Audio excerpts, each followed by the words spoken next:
Assalamualaikum warahmatullahi wabarakatuh. Selamat berjumpa dengan saya Firdaus Habib dengan Bahasa Indonesia kelas 10. Kali ini kita akan menyusuri nilai dalam lintas zaman. Adapun tujuan pembelajaran kita pada hari ini, yang pertama, mengevaluasi informasi dalam teks hikayat yang disimak. Kemudian yang kedua, mengungkapkan perasaan sesuai dengan isi hikayat yang dibaca. Yang ketiga, mengalihwanakan hikayat ke dalam bentuk cerpen atau media kreatif lainnya. Sebelum kita masuk ke hal yang telah disebutkan tadi, kita akan mulai dulu apa itu hikayat. Definisi hikayat: kata hikayat diturunkan dari kata bahasa Arab haka yang mempunyai arti menceritakan, menirukan, mewartakan, menyerupai, berkata, meneruskan, dan melukiskan.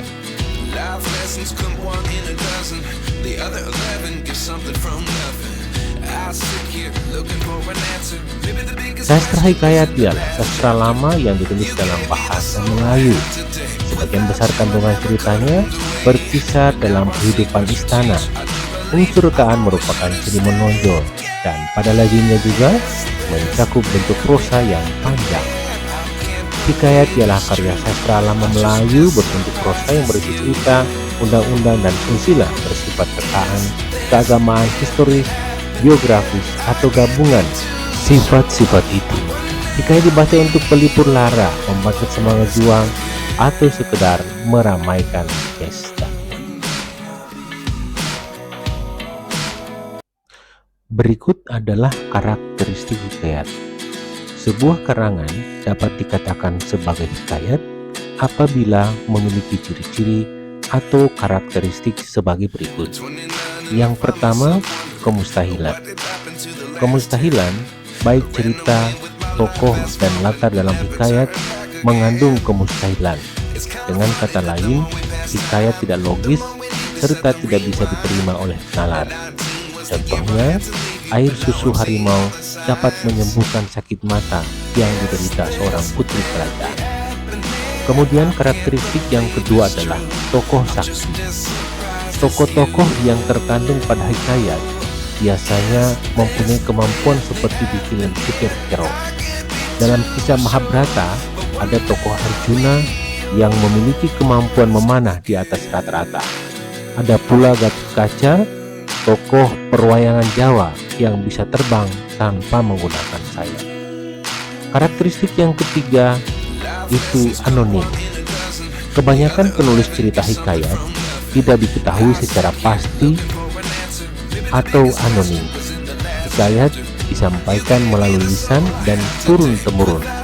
Meski begitu, ada beberapa sumber yang mengungkap penulis di balik cerita hikayat terkenal seperti Mahabharata, yaitu Vyasa Krishna Dvipayana yang berkebangsaan India pada tahun 400 sebelum Masehi. Kemudian yang keempat, karakteristik yang keempat, istana sentris. Kalau kita perhatikan, latar belakang cerita dalam hikayat berlangsung di istana. Perebutan tahta, konflik antara saudara, perjalanan putri dan pangeran, perang antara kerajaan, dan sebagainya. Itulah sebabnya hikayat bersifat istana sentris.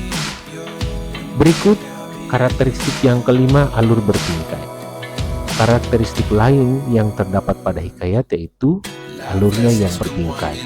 Artinya, suatu hikayat dapat memiliki lebih dari satu cerita.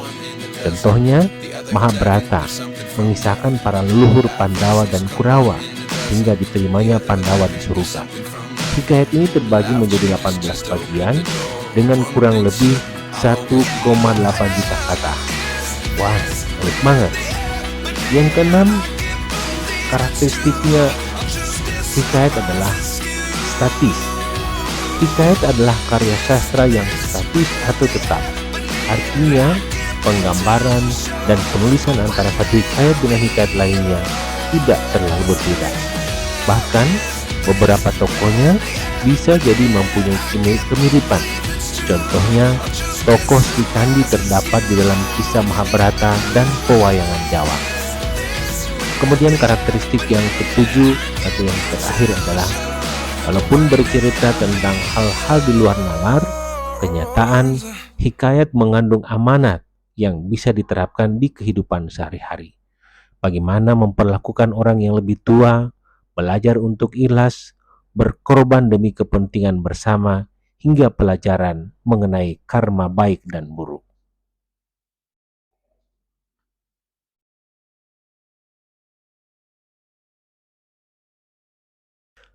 Baik, sekarang kita akan masuk pada kaidah kebahasaan hikayat. Salah satu ciri yang melekat pada hikayat yaitu penggunaan kata-kata kuno dan majas dalam teksnya. Hal ini dikenal sebagai kaidah kebahasaan. Ada apa saja? Mari kita simak bersama. Yang pertama, kaidah kebahasaan dari hikayat adalah kata arkais. Kata arkais adalah kata yang berhubungan dengan masa dahulu, kuno, dan tidak lazim digunakan di zaman sekarang. Contoh kata arkais seperti jangat, langis, atau maharana. Jangat artinya keranjang, langis artinya punah, dan maharana artinya perang besar. Karena dipakai di masa lalu, beberapa kata arkais tidak bisa kamu temukan dalam KBBI. Yang berikut, yang kedua, konjungsi temporal. Konjungsi temporal atau konjungsi kronologis adalah kata penghubung untuk menandakan urutan waktu.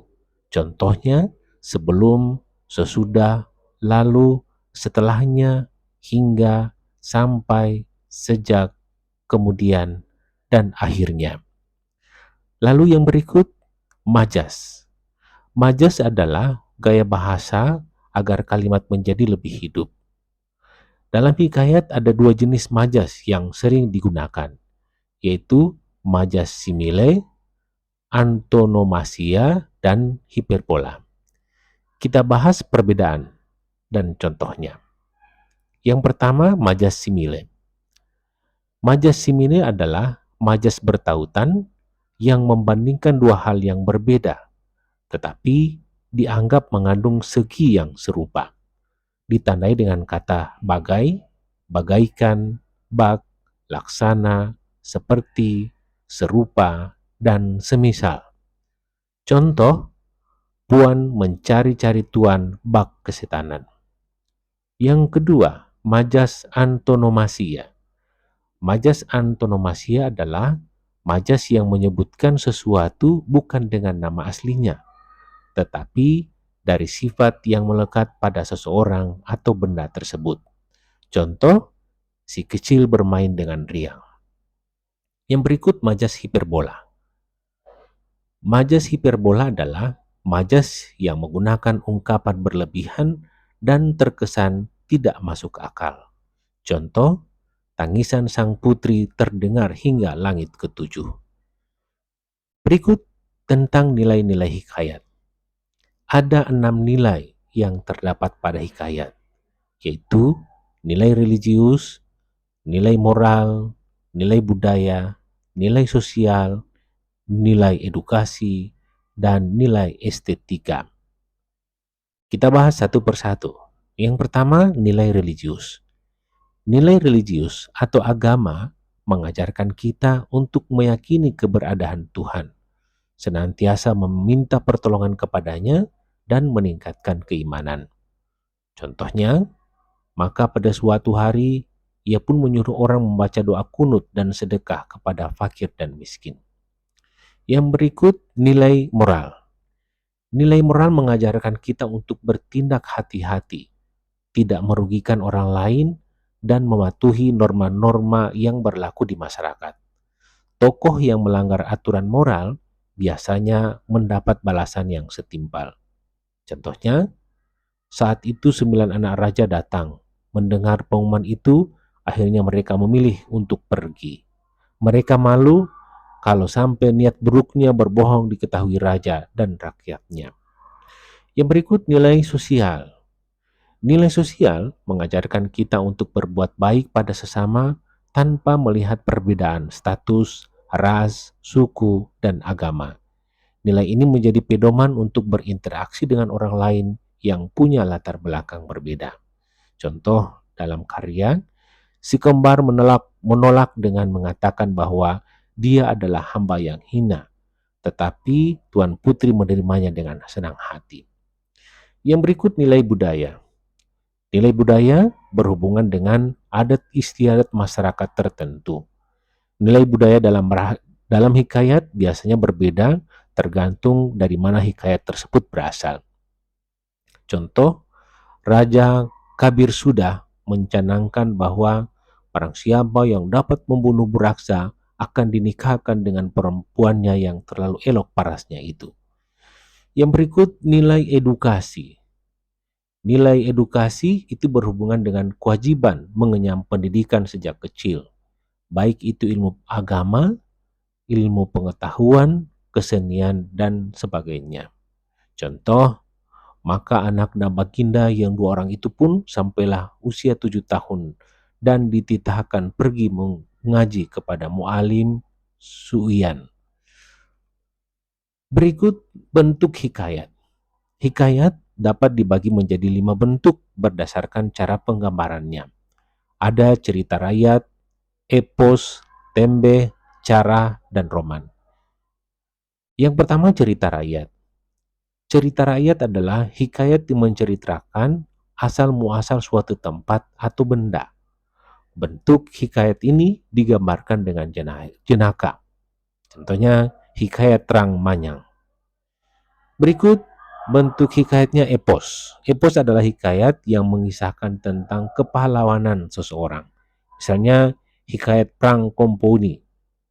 Berikut bentuk hikayat yang ketiga adalah tambeh. Tambeh adalah hikayat yang banyak mengandung amanat sebagai pedoman kehidupan. Contoh hikayat Tambeh Tujuh Belah. Yang berikut cara. Cara adalah hikayat yang mirip dengan biografi. Cara fokus menceritakan seseorang yang dianggap sebagai figur terpuji. Contohnya hikayat Hyaken Tujuh. Kemudian yang kelima, roman. Roman adalah hikayat yang menceritakan masalah asmara dan rumah tangga.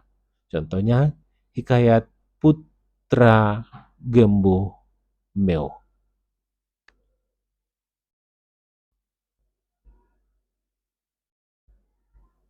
Demikian, terima kasih. Wassalamualaikum warahmatullahi wabarakatuh. Salam sehat, salam literasi.